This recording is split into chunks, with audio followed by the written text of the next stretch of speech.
friends, welcome to AVKS once again.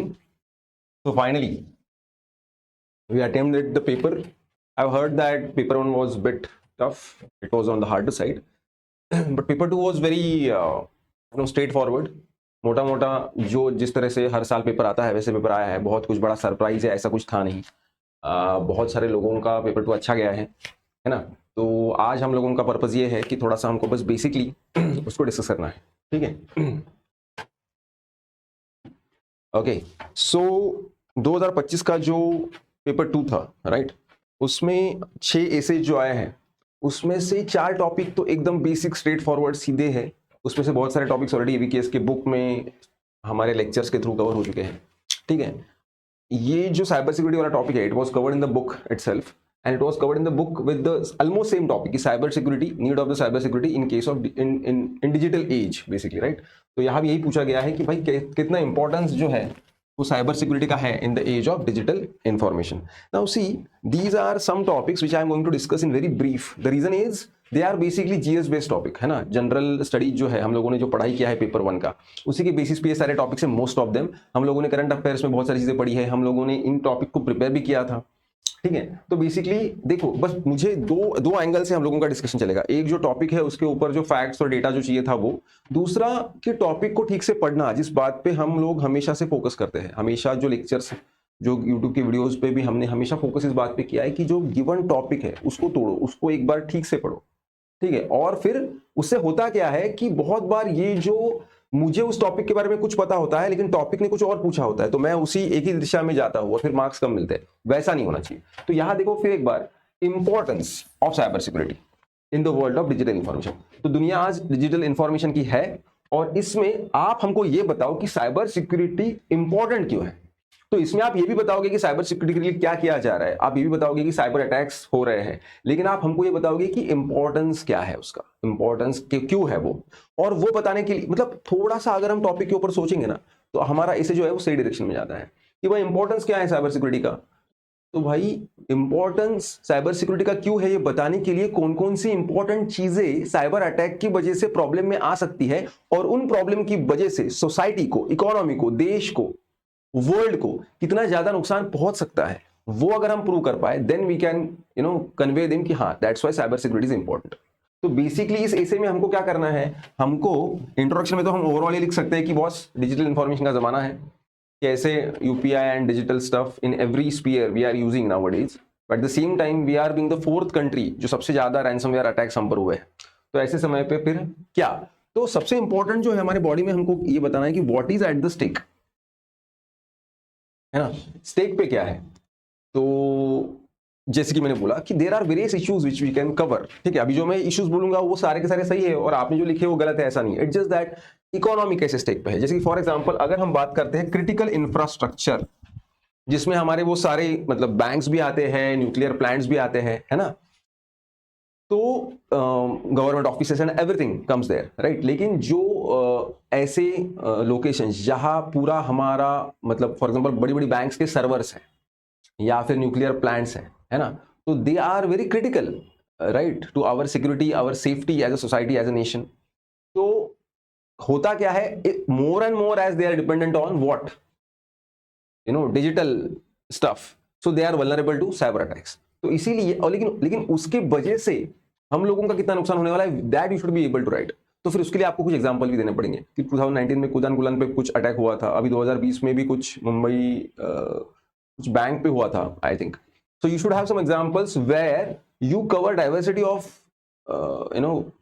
Things like economic, security wise, nuclear वाले, कि जिनकी वजह से ये प्रूव हो कि आइदर फिजिकली हम लोगों को थ्रेट है या इकोनॉमी वाइज थ्रेट है, फाइनेंस वाइज थ्रेट है. और इसकी वजह से क्या हो सकता है, if something goes wrong then पूरे सोसाइटी में किस तरीके का फियर और वो सब माहौल बनेगा. And it's very difficult to manage all this things. ठीक है. तो इसीलिए साइबर सिक्योरिटी जो है वो आज के जमाने में इंपॉर्टेंट है. कितने हम वल्नरेबल हो जाते हैं वो लिखना. और उसके बाद फिर ऑब्वियसली आपका बॉडी का लास्ट पैराग्राफ जो आएगा कि गवर्नमेंट उसके लिए क्या कर रहा है. तो नेशनल साइबर सिक्योरिटी पॉलिसी है और कुछ बिल है, लॉ है, एक्ट है, जो भी आपके दिमाग में होगा और कुछ इनिशिएटिव होगा वो आप सब लिख सकते हैं. ठीक है. और फिर कंक्लूजन में हमेशा की तरह आप ये लिखोगे कि yes we can not get rid of digital life as of now, but कुछ restriction and update and research and analysis regarding new technology and जो भी उसके रिगार्डिंग सेफ्टी है वो, प्लस लोगों को अवेयर करना है ना। और मतलब वी कैन राइट आल्सो कि स्कूल्स से हम इन चीजों को प्रमोट कर सकते हैं ताकि लोगों को इन चीजों के बारे में पता हो, है ना। अगर आपके पास कुछ ग्लोबल एग्जांपल्स होंगे, because this topic does not include anywhere India, so you can write global stuff too. कोई भी चीज अगर आपको पता होगी दूसरे देश में इस तरह का कुछ हुआ है, you can mention that in this essay, मतलब कंपैरेटिव आप लिख सकते हो, ठीक है। Then comes the second topic, that is cultural diplomacy and world peace. Now see again this topic was covered in the book, but it was Indian diaspora, because cultural diplomacy में सबसे important, सबसे main role अगर किसी का आता है तो वो इंडियन डायस्पोरा का आता है। तो डायस्पोरा हमारा कैसे, मतलब लैक्स ऑफ पीपल, मतलब कुछ डेटा अगर आपके पास होगा तो प्लीज मेंशन दैट डेटा, ठीक है। I had that data, just give me a moment.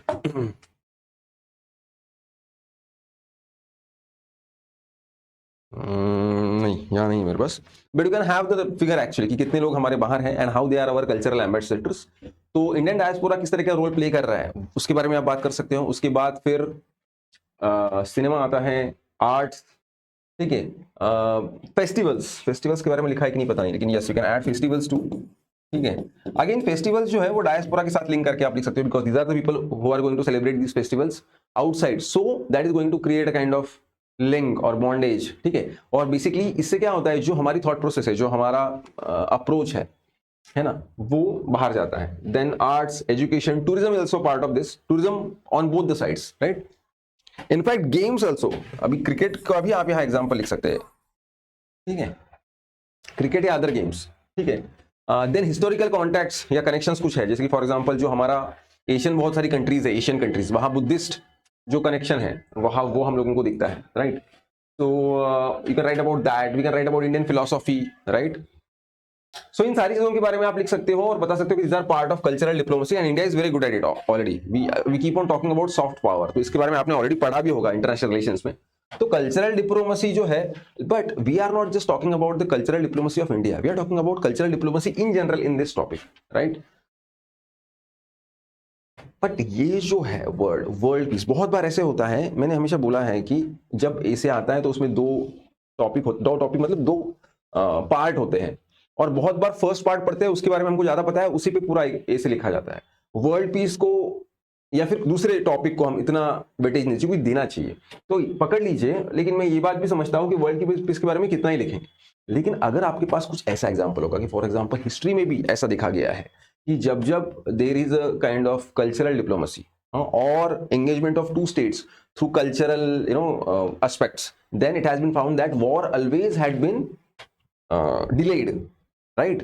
तो आप ऐसे एग्जाम्पल्स हिस्ट्री के भी लिख सकते हो कि जिसमें ये दिखता है कि ट्रेड था या इस तरीके का कुछ रिलेशन था, ठीक है, और उसके वजह से क्या हुआ है, उसके वजह से वॉर जो है वो डिले हुआ है। तो क्योंकि इस टॉपिक में कहीं भी सिर्फ इंडिया का मेंशन नहीं है, इस टॉपिक में कहीं भी ये मेंशन नहीं है कि सिर्फ आज की बात हमको करनी है, आज की बात हमको करनी है। In fact we can talk about the things like cultural diplomacy आज कंपैरेटिवली कम है और उसकी वजह से वर्ल्ड पीस जो है वो इतना नहीं, मतलब जैसे कि for example you can talk about the war situation throughout, तो ये so what you can write about कि there was a time when cultural diplomacy was there, even today some countries like India are promoting, यहाँ India आएगा। And if we can promote more and more cultural diplomacy among various nations, okay, even UN can take some initiatives regarding that, then what we can do is there can be affection, trust building between nations. We can start respecting cultures and traditions of various nations and societies through which pluralism बढ़ेगा। और इसकी वजह से क्या होगा, इसकी वजह से अपने आप वॉर जो है या जो टेंडेंसीज टुवर्ड्स वॉर है वो क्या होगी, डिले होगी। So what is more important is cultural exchanges are important, right. फिर उसके लिए you can write any different example, BRICS nations का, एशियन का, कुछ भी अगर आपको पता होगा कि बायलैटरल भी कुछ कंट्रीज है जिसमें कुछ इस तरीके का एंगेजमेंट है जिसकी वजह से relationship are very good, you can write about that, ठीक है। So how cultural diplomacy world peace को अचीव करता है ये लिखना बहुत जरूरी है। तो वर्ल्ड पीस को भी पिक्चर में लाना है, बहुत ज्यादा नहीं उसके बारे में, लेकिन एक पैराग्राफ में कहीं ना कहीं कि कैसे ये सारी चीजें एट द एंड इसको ये करती हैं, ठीक है। और फिर conclusion, see such types of इसे में क्या होता है कि ओवरऑल बॉडी, मतलब कहीं हम ऐसा नहीं लिखते ना कि एकदम फैक्चुअल लिखा है बॉडी में, मतलब लिख रहे हैं, we are giving examples and the end we can write about कि it is a very elusive term, world peace is a very elusive term and lot of efforts are need to be put by every member, but somebody should start. So India is such country जिसने वसुधैव कुटुंबकम बोला है, या है ना, इस तरह से वो कुछ अपना जो अप्रोच है इस तरीके का कि किस तरह से हम लोग हर देश के साथ हमारा कल्चरल एक्सचेंज जो है वो रखेंगे. तो अगर इस तरह से हर देश करता है तो definitely we can provide a good future to the coming generations, right. और वर्ल्ड पीस में मतलब peace with climate, peace with nature भी आएगा, वो भी, उसको भी आप ऐड कर सकते हो कि ये भी एक डायमेंशन जो है उसमें ऐड हो सकता है. फिर आप सस्टेनेबल डेवलपमेंट गोल को वहां लिख सकते हो, ठीक है, जो फाइनल गोल है वो. And likewise you can and this ऐसे 300 वर्ड में और क्या ही लिखेंगे. थर्ड जो टॉपिक है वो है impact of climate change on Indian agriculture. It is very straightforward topic. It has been discussed and you might have studied about it so much. ठीक है, we are not going to discuss in detail. It's very simple basic topic. सबको मतलब अगर किसी को ज्यादा कुछ नहीं पता है फिर भी वो ऐसे लिख देगा कि भाई क्लाइमेट चेंज का इम्पैक्ट जो है वो एग्रीकल्चर पे क्या हो रहा है. तो हम लोगों को पता है कि भाई water levels are going down, right. That is the most important impact कि पानी की कमी है, वाटर टेबल जो है वो नीचे जा रहे हैं और हिमालयन ग्लेशियर्स भी मेल्ट हो रहे हैं, उसकी वजह से भी दिक्कत हो रही है. दूसरा क्या है कि सॉइल इरोजन एक बहुत इंपॉर्टेंट चीज है. तीसरा क्या है, क्रॉप जो है फेल होना, मतलब because of sudden change in weather, because of cyclones और बिकॉज ऑफ सडन रेनफॉल, और जिसको हम हिमवर्षा बोलते हैं, या और भी अलग अलग जो चीजें हैं इनकी वजह से कैसे जो है. इनफैक्ट बहुत सारी जगह ऐसे भी तो हो रहा है ना कि ड्रॉट सिचुएशन बढ़ रही है, मतलब rainfall is not there, why, earlier it was there, लेकिन फॉरेस्ट कट हो गया तो क्लाइमेट चेंज शुरू हो गया और फिर अभी बारिश नहीं हो रही. तो जैसे कि फॉर एग्जांपल 2023 का डेटा है कि 15% वीट लॉस सिर्फ इंडिया में हुआ है, ठीक है. और यहाँ इंडियन एग्रीकल्चर के बारे में बात करें तो वो हमको लिखना पड़ेगा, ठीक है. Then this all you can write about कि basically impact of climate change on Indian agriculture जब आएगा तो दो चीजें ध्यान में रखनी है. मैं वही बोलता हूँ कि हम लोगों का हमेशा क्या होता है, क्लाइमेट चेंज पढ़ लिया, क्लाइमेट चेंज के बारे में लिखना शुरू करते हैं कि सर देखिए ये हुआ इसलिए यहाँ नुकसान हुआ, ये हुआ वहां नुकसान हुआ, ये सब ठीक है. लेकिन यहाँ सेकंड वर्ड क्या है, सेकंड इंडियन एग्रीकल्चर. तो इंडियन एग्रीकल्चर में बहुत नॉर्थ ईस्ट भी आता है ना, तो आप इंडियन एग्रीकल्चर को जब कवर कर रहे हैं तो जैसे कि आप अलग अलग क्रॉप्स के एग्जांपल दे रहे हैं, वैसे अलग अलग रीजन के एग्जांपल देना भी जरूरी है. जैसे कि for example if you are talking about some region in India where drought prone it is, some region जहां फ्लड प्रोन है, तो दोनों रीजन के एग्जांपल दो. Then also talk about north east region too ना, कि वहां क्या प्लस माइनस है, कुछ मतलब वहां शायद बारिश अच्छी खासी होती है बट स्टिल कुछ ट्रेंड अगर आपको, मतलब if you have aware about it कि पहले से ज्यादा अभी ऐसा हो रहा है या नुकसान हो गया है, तो कैन राइट अबाउट इट, ठीक है. तो जब आप इंडियन एग्रीकल्चर की बात करते हो तो try to cover, it is not possible to cover everything but try to cover various regions of India, ठीक है. पंजाब हरियाणा की क्या सिचुएशन है फिलहाल, है ना, कैसे वहां सॉइल इरोजन हो रहा है या किस तरह की प्रॉब्लम्स है, टॉक अबाउट दैट. अच्छा, ऐसा कभी भी सोच सकते हैं कि पकड़ लिए इम्पैक्ट ऑफ क्लाइमेट चेंज और इंडिया, कुछ अच्छे इंपैक्ट भी हो रहे हैं क्या, by any chance if I am aware about it you can write about it. यहाँ कहीं लिखा नहीं है कि negative impacts of climate change, if there are some good impacts write about it, ठीक है.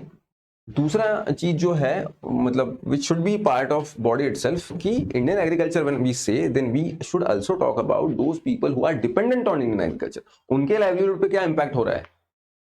And then comes at the end we who are dependent on Indian agriculture because it is the source जहां से हमको अपना खाना मिलता है. तो फूड सिक्योरिटी जो है वो भी कॉम्प्रोमाइज हो सकती है, ठीक है.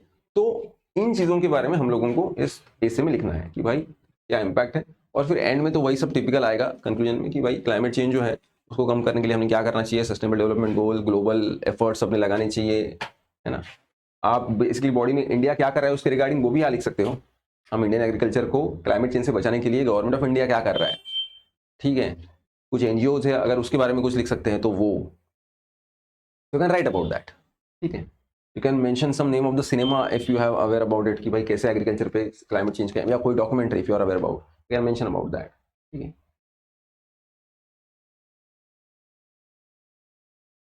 So this is food security and impact of Indian agriculture. Okay. Then comes the fourth one, that is women's health. Again a very मतलब what we can say cliche topic, very basic topic. Women's health, a journey from resilience and empowerment. ठीक है. Sorry, a journey of resilience and empowerment. तो अभी क्या है कि यहाँ थोड़ा सा हम लोगों को हिस्ट्री से शुरुआत करना पड़ेगा, ठीक है. अभी यहाँ एक्चुअली इन्होंने कहीं कुछ इंडिया मेंशन नहीं किया है, बट अगर आप ये इसे इंडियन कंटेक्स्ट से भी लिखोगे तो भी कोई दिक्कत नहीं है। तो वुमन हेल्थ जो है वो कैसा उसका कंडीशन था प्री इंडिपेंडेंस, ठीक है, even after independence, because of poverty and because of what we can say कि ध्यान नहीं दिया था, उसकी वजह से एनीमिया था, मालन्यूट्रिशन था, विशियस साइकिल ऑफ डेथ था, because early pregnancy, early marriage, but body was not ready, so death of children, so IMR MMR ये सारा चीज है ना। और उसके अलावा पैट्रियार्कल सोशल सेटअप की वजह से इग्नोरेंस टुवर्ड्स गर्ल चाइल्ड, ठीक है, इवन टुवर्ड्स वुमन, ठीक है, कुछ खराब गलत ट्रेडिशंस जो ऊपर आया है जिसकी वजह से उनकी तरफ हमेशा उनके हेल्थ की तरफ ध्यान नहीं देना जाना, उसमें फिर रूरल इंडिया आएगा, ट्राइबल इंडिया आएगा, है ना, ये सारी चीजें।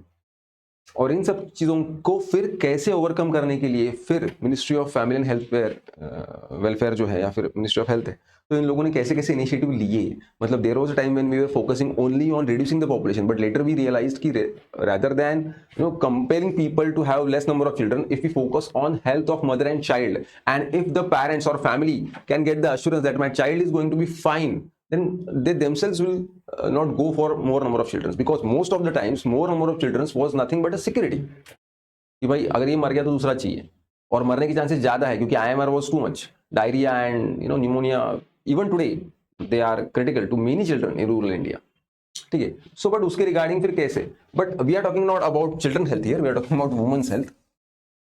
तो फिर अभी लेकिन ये थोड़ा सा लिखना, लेकिन उसके बाद की boss journey of resilience and empowerment, so how they come out of this, ठीक है। और यहां सिर्फ हेल्थ के बारे में ना लिखते हुए हेल्थ को उन्होंने मैनेज करके how they started competing in various fields, not only in academics but even sports, you can write about that, because they are talking not only about resilience but empowerment also. So how they manage their health and started performing jobs, started competing in exams, started performing sports and lots of other things, you can write about that. Then NFHS का कुछ data अगर है, जैसे कि अभी मुझे लगता है एक रिपोर्ट मैंने दिखवाया था बच्चों को जिसमें मैंने बात किया था कि आवर सक्सेस इन MMR, मतलब MMR कम करने में हम सक्सेसफुल हो गए हैं, तो उसके रिगार्डिंग कुछ डेटा था। तो this data can be very useful here कि कैसे हम लोगों ने अभी पिछले कुछ सालों में through our schemes and policies and better implementation of those policies women's health में कैसे इंप्रूवमेंट लाई है। So this all essay goes down to कैसे था और फिर अभी कहाँ तक हम लोग आ गए, ठीक है। And again in conclusion still there is long way to go, और हम लोगों को क्या करना है, एंड मोर देन दिस हमारा जो अप्रोच है टुवर्ड्स वुमन वो बदले, टुवर्ड्स अवर गर्ल चाइल्ड जो है वो बदले, है ना, and we can have a strong and better society, ठीक है। कुछ कोट या कुछ पोएम है तो you can write. Okay, now comes the fifth essay which I was waiting to discuss actually, क्योंकि मैंने जैसे कि बोला कि फर्स्ट 4 essay जो थे मुझे तो लगता है मैक्सिमम बच्चों ने पहले 4 essay लिख दिए होंगे, मैक्सिमम बच्चों ने, ठीक है, क्योंकि 5वां ऐसा था सैंपल, ठीक है। नॉर्मली इस तरीके के essay जो है कुछ कोट या कुछ पोएट्री की लाइन और उसका एक्सप्लेनेशन ये सब हम लिखते नहीं है। यूपीसी सिविल सर्विसेज में ये ट्रेंड शुरू होकर ऑलरेडी 5-6 साल हो गए, ज़्यादा हो गए होंगे शायद, लेकिन 10 साल हो गए होंगे इनफैक्ट। तो लेकिन अभी CAPF में हम लोगों को इन चीज़ों की ज़्यादा आदत नहीं है, लेकिन यूपीसी बीच बीच में कुछ ना कुछ ऐसा एक सरप्राइज एलिमेंट दे देती है, ठीक है। लेकिन मुझे लगता है ये वाला और जो अगला वाला है क्रिप्टो करेंसी वाला भी, अगर जिसको पता है क्रिप्टो करेंसी के बारे में ढंग से और वो भी उसका रिलेशन टू द ट्रेड, वही उस ऐसे को लिखेगा। Otherwise if I am not wrong most of you already 4 ऐसे जो ऊपर हमने डिस्कस किए उनको लिख के खत्म कर चुका है, एंड दैट इज गुड। जो मुझे ठीक से आता है, जो मैं लिख पाऊंगा उसको अच्छे से लिखने की कोशिश करना और अगले क्वेश्चन पे बढ़ना, that is a very good strategy. अगर फिर भी हमारा तो काम है भाई कि इसको डिस्कस करना है हमको, और हो सकता है शायद आप में से कुछ लोगों ने अटेम्प्ट किया होगा क्योंकि दूसरा किसी टॉपिक के बारे में आपको कम पता है, या फिर आपको लगता है कि यस यू कैन राइट। तो थिंग इज दैट अब ये जॉन कीट का पोएम है, ठीक है, उसका ये लाइन है, लेकिन आपको ये पता होना बिल्कुल मतलब ऑब्वियस नहीं है और उसकी जरूरत भी नहीं है। मतलब ये दिमाग से निकाल दीजिए कि अच्छा जॉन कीट का नाम उस ऐसे में आना चाहिए था तभी उस ऐसे को ऑथेंटिसिटी मिलेगा।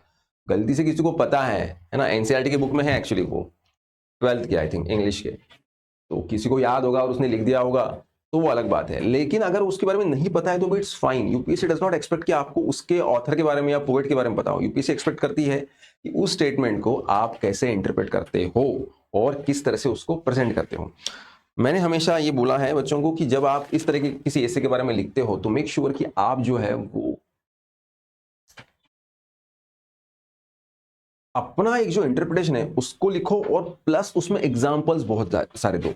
और एग्जाम्पल जब मैं वर्ड बोलता हूं that does not mean the factual example, you can give example of daily routine, daily life. Say for example a thing of beauty is a joy for. अब यहाँ एक टर्म है ब्यूटी, दूसरी term है Joy.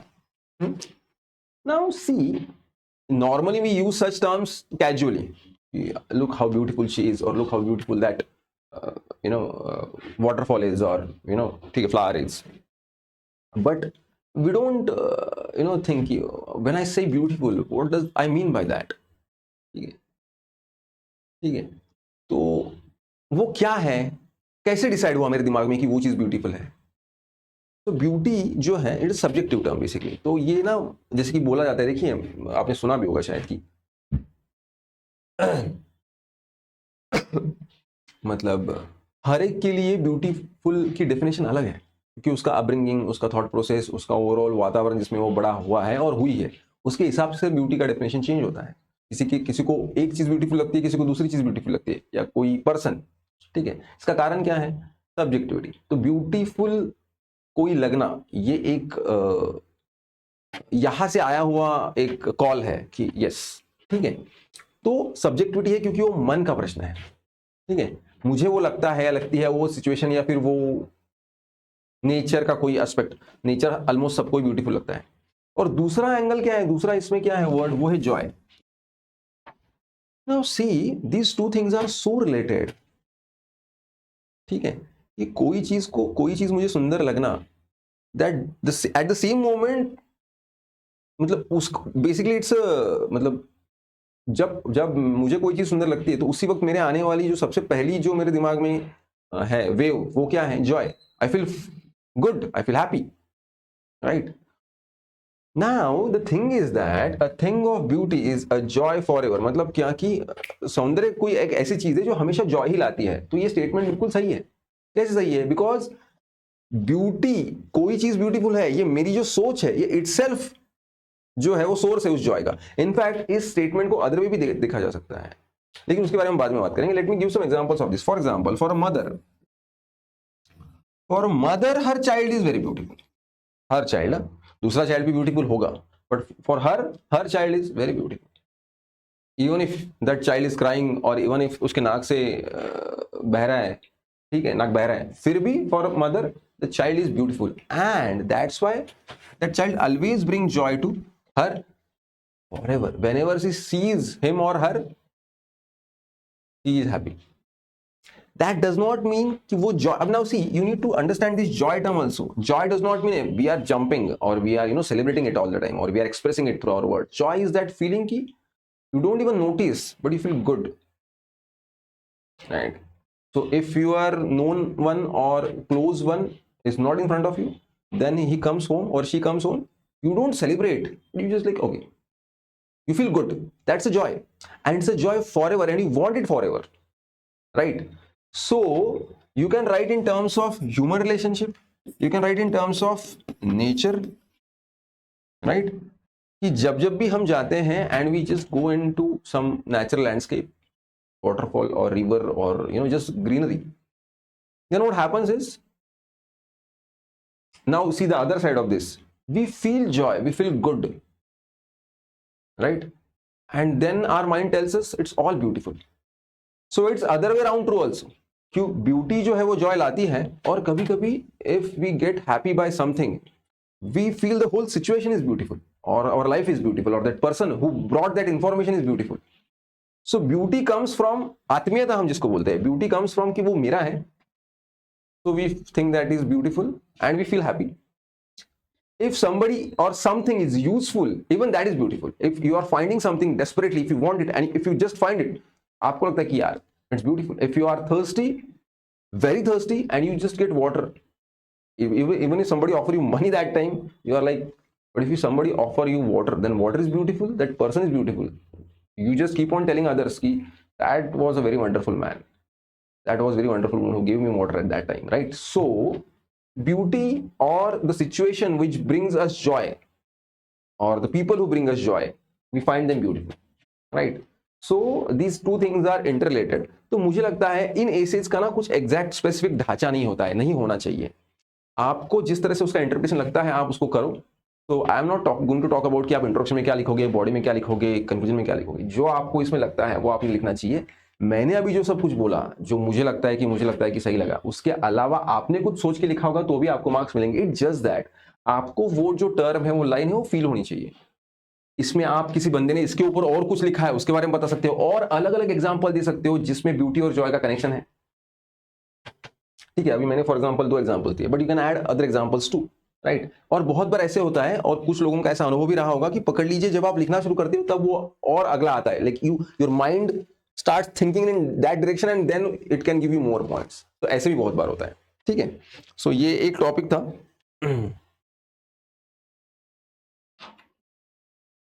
इसका जो conclusion है वो एक चीज बस मैंने अभी वहां नोट्स में बनाया, इसलिए मैं बस शेयर कर रहा हूं कि in later part you can just start talking about कि ओवरऑल ये जो है ये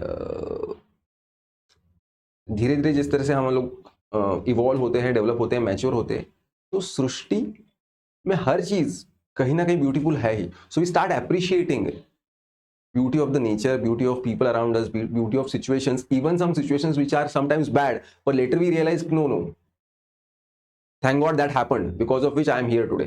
वो नहीं होता तो मैं यहाँ नहीं होता, right? So again, that was beauty of that situation, which when you think it brings you joy, it might not have brought you joy at the time it had happened, but now it is very joyful to you, right? So something like that, then you start appreciating the one who has created this world and me.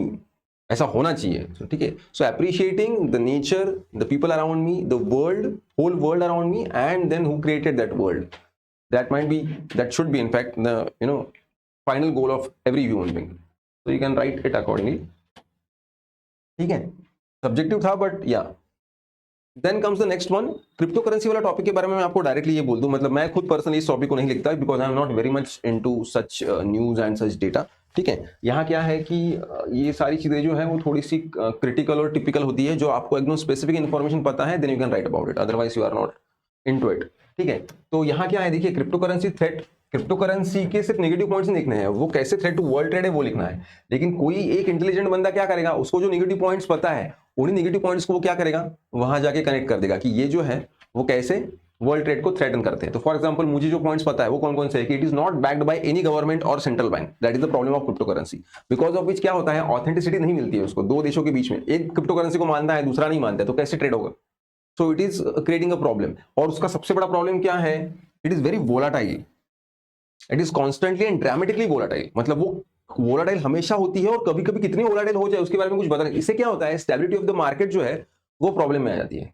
और जो एक set pattern होता है trade का, जिसमें सबसे important होता है ट्रस्ट, वो डिस्टर्ब हो जाता है because nobody knows who is responsible for it and there is no चेहरा behind that, there is no institution who is taking the responsibility, right? That is the problem.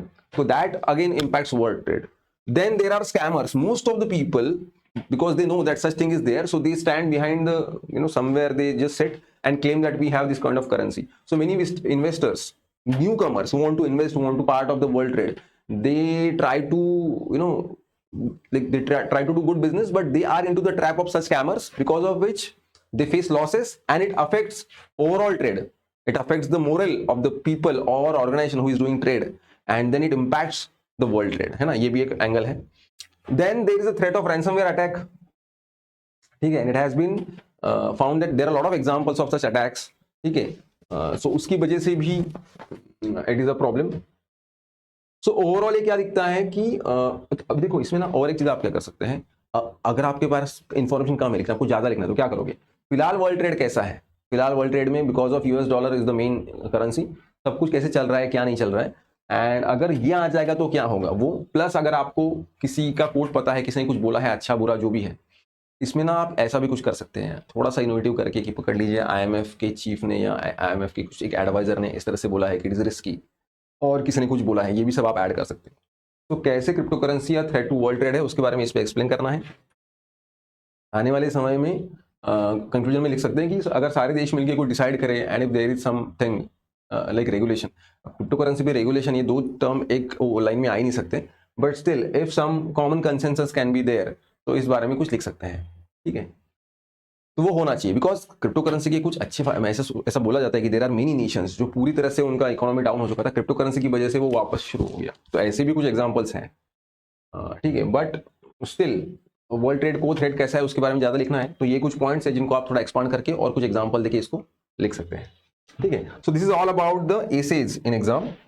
Without wasting time, let's go to the arguments. There were two arguments. First one is nuclear weapon are deterrent to warfare. इसके favour मतलब ये सही है भाई, ये deterrent है, इसके favour में ज्यादा पॉइंट नहीं है, फिर भी एक दो तीन इंपॉर्टेंट पॉइंट्स हैं इनके बारे में हम डिस्कस करेंगे। सबसे पहला क्या है कि for example if both countries know that they have nuclear weapons then definitely the war is prevented, because there is a what we call as mutually assured destruction. जो है वो पता है कि हम अगर फेंकेंगे तो ये नुकसान होगा आपका और आप फेंकेंगे तो हमारा होगा, तो उससे अच्छा let's avoid it. Then there is one more thing which you can write confidently कि भाई post world war 2 nuclear deterrent की वजह से वॉर बहुत कम हुए हैं। मतलब जो ट्रेंड था 1950 तक, वो अगर देखा जाए और आज का अगर ट्रेंड देखा जाए तो ऐसा नहीं कि वॉर नहीं हुए हैं, बट वेरी फ्यू वॉर्स, ठीक है। The reason most of the important reason is nuclear deterrent या nuclear weapons. Then the third point is bargaining power. बहुत बार क्या होता है, for example, a country like North Korea who got nuclear weapons by whatever means they are having it now, because of which they are negotiating it even with USA, right? So what is happening? They are having a bargaining power.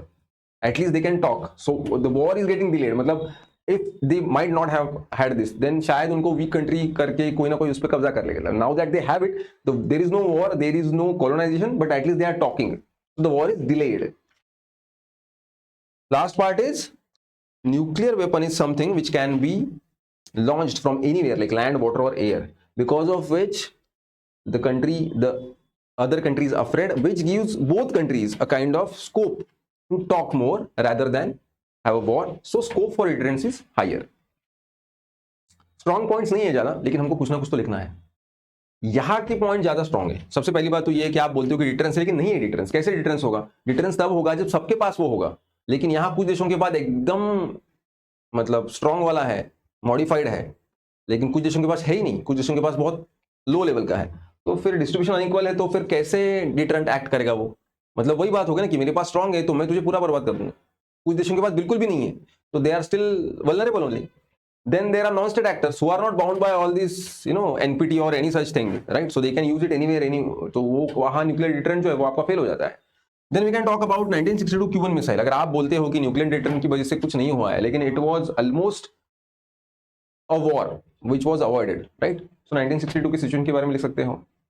Then comes next point कि आज जो situation है US China का जिस तरह से cold war चल रहा है, so even though people say कि न्यूक्लियर डिटरेंट की वजह से नहीं हो रहा है, but nobody is sure about it because it can go to any extreme end. Then there are rug nations like North Korea, as I discussed.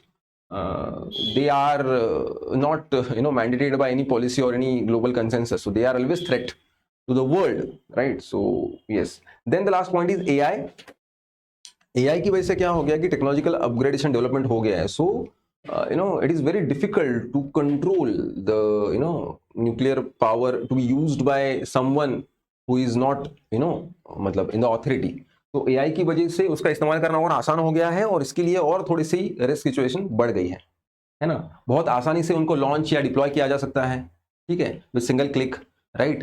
तो इसीलिए वॉरफेयर बिल्कुल नहीं होगा, और न्यूक्लियर वेपन जो है वो डिटरेंट है, ये कुछ जगह लागू नहीं हो रहा है, ठीक है, and that's why the statement is invalid. तो ये पॉइंट्स आर्गुमेंट पे आएंगे। The use of artificial intelligence is unavoidable today. Favour वाले पॉइंट मैंने लिखे ही नहीं है, क्योंकि उसके इतने सारे इस्तेमाल आप लिख सकते हो, तो उनके बारे में बात करने का लॉजिक ही नहीं है कि भाई अनअवॉइडेबल है तो कितनी सारी जगह वो इस्तेमाल हो रहा है। एजुकेशन में हो रहा है, मार्केटिंग में हो रहा है, ऑनलाइन हो रहा है, ठीक है, हर चीज में हो रहा है। सो you can write about all this stuff here, ठीक है। कितने सारे अलग अलग फील्ड्स जहां एआई का इस्तेमाल हो रहा है, और इसके लिए और वो दिख रहा है कि अभी वो we are so much into it that it is unavoidable. कहाँ का वो अनअवॉइडेबल है? जो बोलते हैं कि अनअवॉइडेबल है, तो ऐसा कुछ नहीं है भाई। क्यों? First, there are lot of examples of physical and manual labour जहां एआई कुछ नहीं कर सकता। फॉर एग्जांपल प्लम्बिंग है, मैनुअल स्कैवेंजिंग है, ठीक है ना। ऐसे कितनी सारी जगह है जहां you need a kind of dexterity, right, a human interference.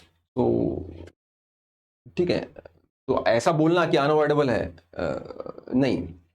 Then there are some, for example अगर आप कुछ एक सोशल वर्कर हो, किसी सिचुएशन में आप किसी को हेल्प कर रहे हो, they are in challenging situation. In such scenario, AI cannot work. We need human touch only there. So wherever we need emotional intelligence, wherever we need some kind of counseling, if somebody is having some problem, AI has always a limitation to counsel. Human touch is always required, right? So emotional intelligence के मामले में AI अभी भी बहुत पीछे है. Then we talk about creativity. Lots of creative stuff need human intuition, right? So AI don't have it, right? So creativity के मामले में still we are required. It is avoidable. Then there is a complex problem solving. AI is solving lots of complex problem, but only if it has that data. But there are more complex and more stronger problem. लेकिन अगर उसके पास limited data है तो वहां वो रुक जाएगा. But human beings with their own mind can deal with it, as they are been dealing with it since history. Then comes arts. Arts जो है उसमें क्या है, बहुत अलग फाइन आर्ट्स है, परफॉर्मिंग आर्ट्स है, अलग अलग टाइप के आर्ट्स है. उसमें बहुत सारी जगह जो है अगेन एक बार ह्यूमन क्रिएटिविटी या अलग कुछ वो होता है, कुछ अलग कौशल्य होता है, वहाँ ह्यूमन की रिक्वायरमेंट है and it's unavoidable. Then comes agriculture. Agriculture में आप लोग बोलोगे कि बहुत सारी जगह प्रिसीजन फार्मिंग और उन सब में एआई का डेटा और सब इस्तेमाल होता है, लेकिन अभी भी वेदर कंडीशन जब चेंज होते हैं और जहाँ कुछ मैनुअल लेबर करना है तो ह्यूमन मतलब और सो ऐसी बहुत सारी जगह हैं जहाँ human requirement is there. Then comes ethics and policy making. आप ये एक पॉइंट भी लिख सकते हो, बहुत सारी जगह जहां एथिक्स का मामला आता है AI cannot help. We need human. In fact, AI के एथिक्स के लिए भी we need human beings to decide those policies कि कहाँ उसका इस्तेमाल कैसे कहाँ नहीं करना है. अभी ट्रू अल्टमन ने भी बोला ना रिसेंटली कि यार मुझे भी नहीं पता था कि वो इतना काउंसलिंग और इस सब में हेल्प करेगा. So people are taking counselling from it. तो आई डिडंट नो कि वो इस तरह के भी काम आएगा, तो उसके रिगार्डिंग कुछ करना पड़ेगा. और बहुत सारे एथिक्स के रिगार्डिंग भी अभी they are working on it, right? तो इन जनरल भी एथिक्स और पॉलिसी मेकिंग जो लोगों के वेलफेयर के लिए कुछ कर रहे हैं, तो उसके लिए भी need human intelligence. We can not rely on AI, so it is unavoidable, right? So this is all about the argument. Last two are the reports.